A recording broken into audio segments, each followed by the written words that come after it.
just spread love to our community as people are going through the main intersection of Black Mountain. And I'm like, I am in. So I said yes. And I think the simple answer to why I said yes is I have discovered that I'm here to love and be loved in return.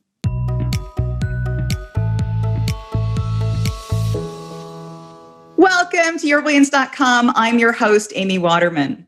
Back in September of 2018, author Laura Staley did something remarkable.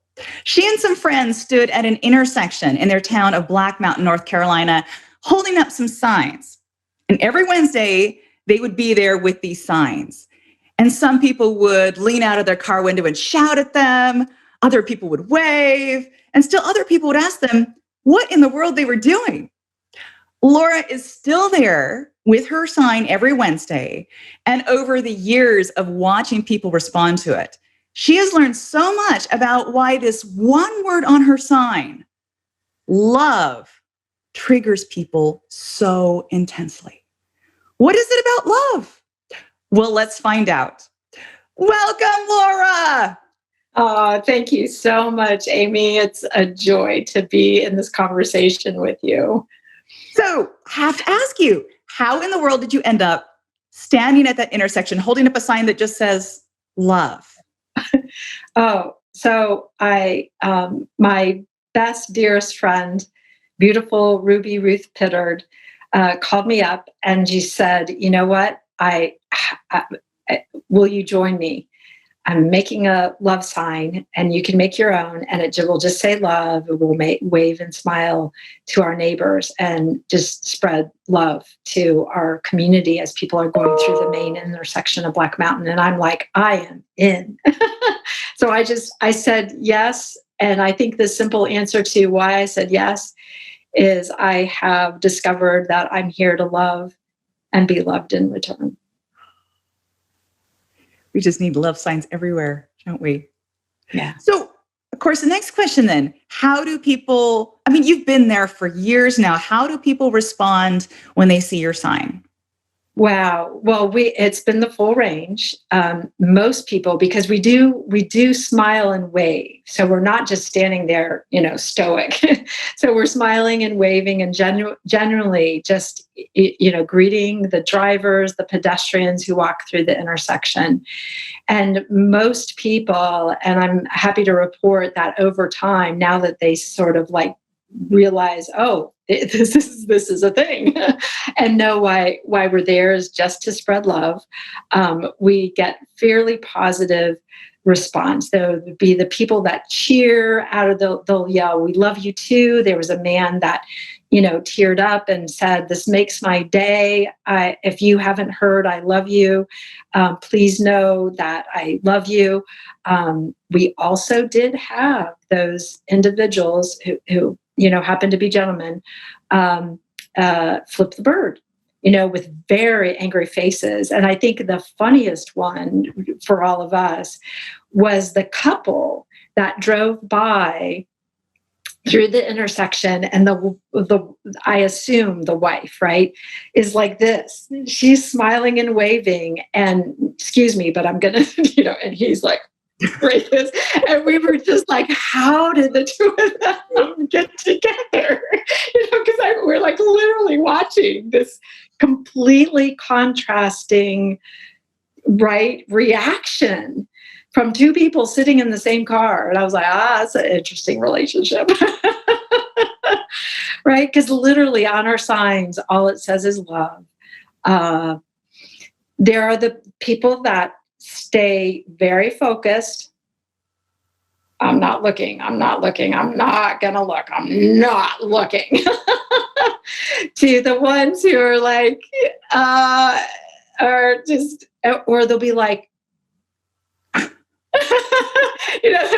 they're kind of confused, and then they realize, and then the little children who have made signs and they're sitting in the back seat and they've made their own love sign and put it up against the windshield because they're going through the intersection, after their activity, and it's kind of like that's it because we're there at the same time. every Wednesday. And there were a couple weeks that we did it every day, kind of the pandemic blew and we were like, okay, people need extra love. But yeah, the reactions run the gamut. And I'm grateful to say that recently the mostly enthusiasm, car horns beeping, thank you for being here. You have no idea what this means to me. There was a woman who said, I can't believe we have to advertise love. And I was like, okay. There was another, right? So it just, honestly, it has run the gamut. There was a woman who even said, wow, this is great marketing for Black Mountain. That's not why we're there. We're literally there to spread love out into the world. Yeah, that's it. So I have to ask you a question. Please. Why do you think that the people who react negatively to your sign, and as you said, a lot of them tend to be the men, why do you think that triggers them? I think I think because maybe they have it associated, they've got it associated with politics, they've got associated it with some experience in their past, they've got associated it with things that it's not associated with, is how I would answer that. They've become cynical about love in their own lives, I suspect. And honestly, I have great compassion because I remember a time in my life, Amy, in which I was so angry with the gentleman who I happened to be married to, who I wasn't married to for very long at all. It was the first marriage.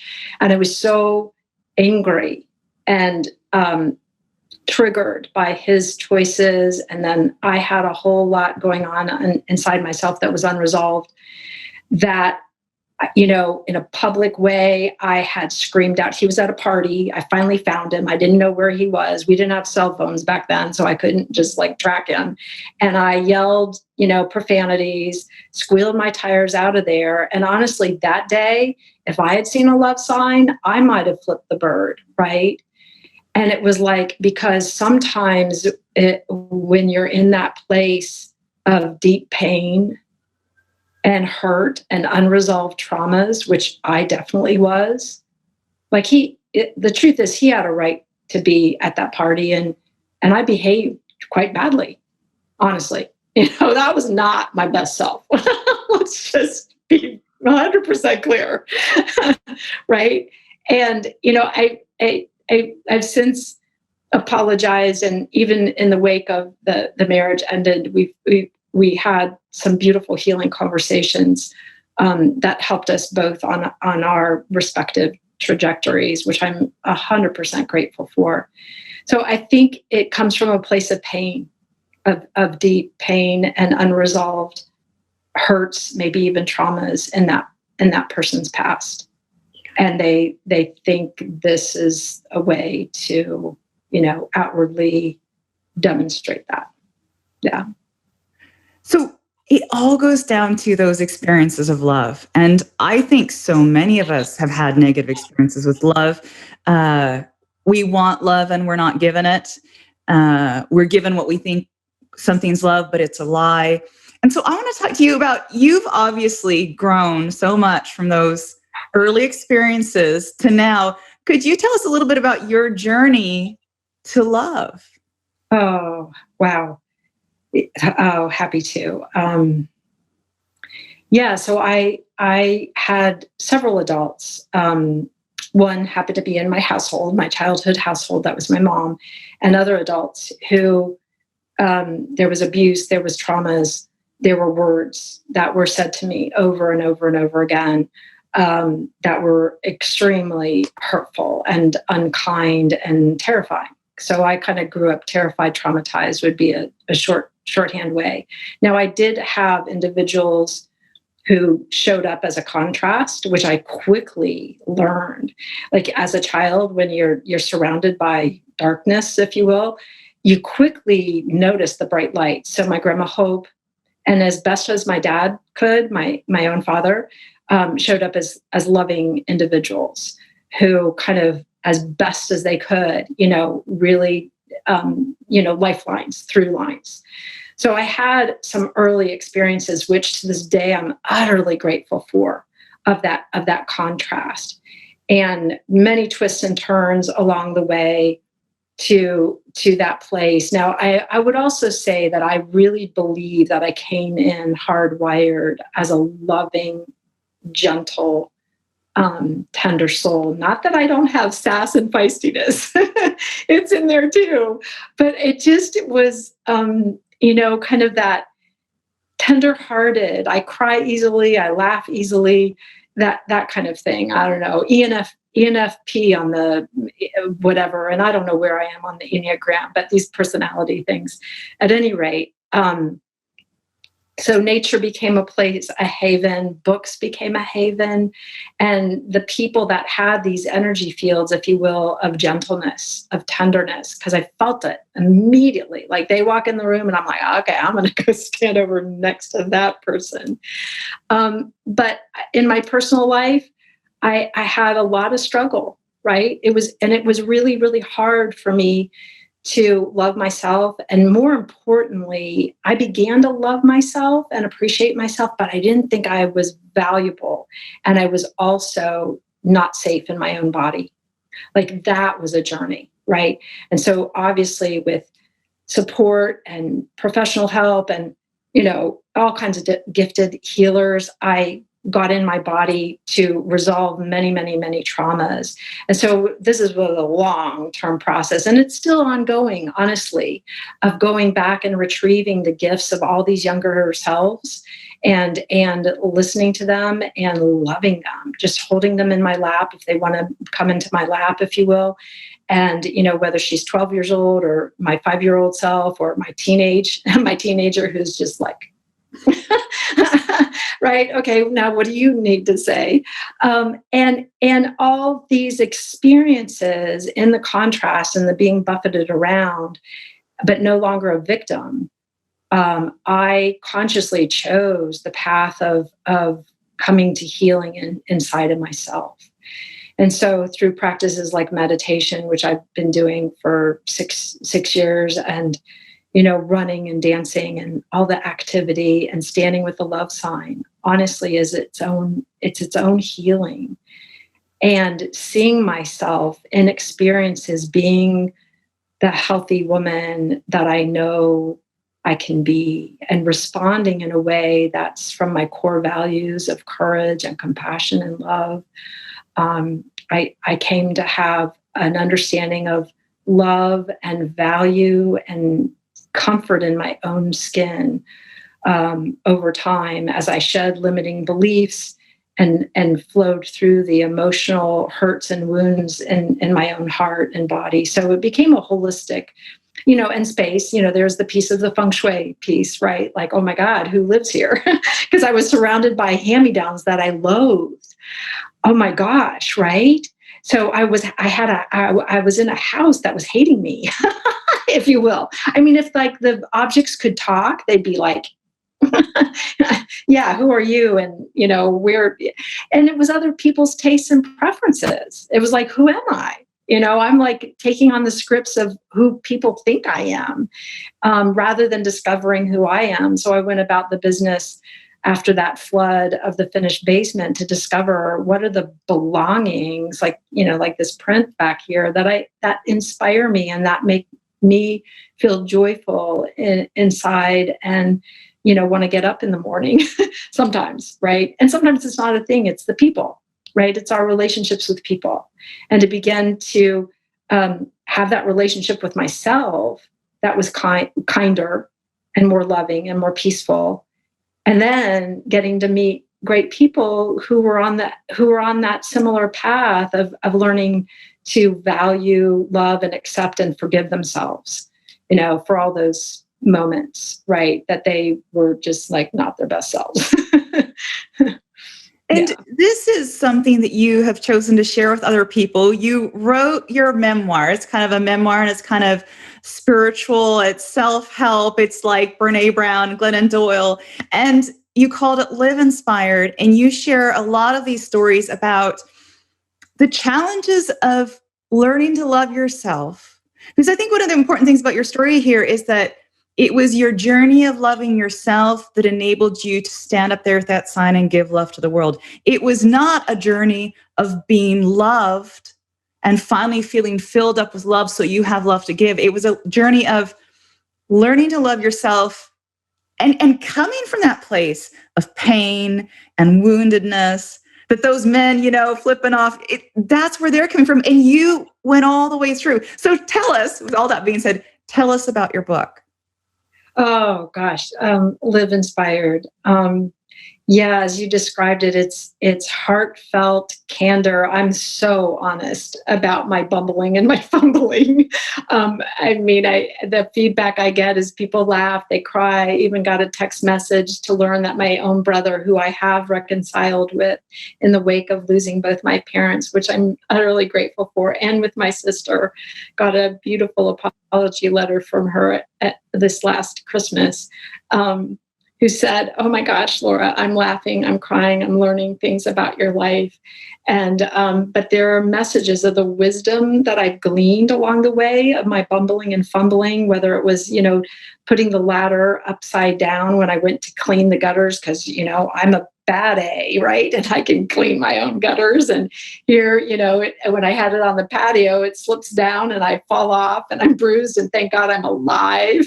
And I'm on the phone with a friend, laughing at myself because, okay, the bad A needs to sit down with the dumb A, who needs to sit down with my wise A, right? And have a conversation about what just happened here. And I had a friend come over going, "Okay, I know people who have literally died falling off ladders. Okay, none of this, squidgy, the pads, got to be face down." And he actually hung the ladder in a place where he thought, and I was like, "Well, I think I need a ladder to get on the ladder to get that ladder, and I could still get that ladder down." And he just laughed, right? And I ended up doing that because I was like, okay, I can learn from my mistakes. So things like that, this ability to hold space for myself and bear witness to my humanity, Amy. I think that's a lot of what this book is about, is that self-discovery and cultivating what I call in the book my inner fly on the wall, that witness consciousness that knows, okay, I'm holding my hand up right now and I hear the words that are coming out of my mouth. I see Amy's face on the screen. I know exactly what is happening here because I've got this witness part of me that's watching it, like a fly on the wall. We have that expression, I wish I could be a fly on the wall. Well, I began to cultivate that part of myself. And so the stories kind of come out of that witness consciousness and these, what my significant other calls these DVRs, that these vivid memories that I have of all different, stories of my life and the learnings that I had from difficult experiences, from the ridiculous of the ladder to, the very first essay is a hard one for some people to read because it describes the experience with a piano teacher and my own mother and those interactions that were extremely painful. And even my dad, requesting that I apologize to my mother. Like, wow, okay. And now, what's set in stone is I'm responsible for somebody else's behavior. Like, oh my gosh, who does that to a child? And yet that was part of the dynamic. As much as I love my dad, that was the role he played. And at any rate, yeah, I have, it's received beautiful reviews from people, and I'm just honored and hope that as many people who are ready to kind of like look inside and connect the dots of who they've been, those reactions or those responses or being silent, because there are moments that you're just like, you can't ever take those words back into your mouth, right? And so I started to learn, wow, I really need to just take a huge deep breath and get myself in my center and pause. And then respond from my deepest values. But it was a long learning curve. And I'm likely to say something, goofy again, and I'll quickly apologize because I'll hear it as soon as it comes out of my mouth. And I'll be like, okay, that is really not what I meant to say. Clean up in aisle Laura, right? So yeah, there's humor, there's wisdom, and thank you for the nod to the similarity to Brene Brown and Glennon Doyle, because I adore their writing, and their courage has inspired my own. So now, for those of you watching, do you want to read a taster of Laura's book? Well, they've got it on Amazon. If you hop on over right now, you can get a taster of the first chapter. Do it. See if it touches your heart, and then click that buy button. So where do you go? Just go to yourbrilliance.org/inspired. That's yourbrilliance.org/inspired. Thank you so much, Laura, for coming onto the show and for holding up your sign and for sending out that love every Wednesday without fail. I think we need more sign holders in our world. And I wondered if you had any last message you'd like to leave our viewers with. Oh, yeah. You're bigger than anything that has ever happened to you. And, may you know that you are loved more than you can even imagine, and you matter to our world. Thanks, Amy, so much for this opportunity. Oh, it's been fabulous. Now, thank you out there for watching. And I have a question for you. What was your biggest aha moment or insight while watching this interview? Share it with us in the comments. And for more interviews like these, make sure to subscribe to Your Brilliance TV here on YouTube. And then come on over to yourbrilliance.com for more tips and insights on how you can live your most brilliant life. See you next time.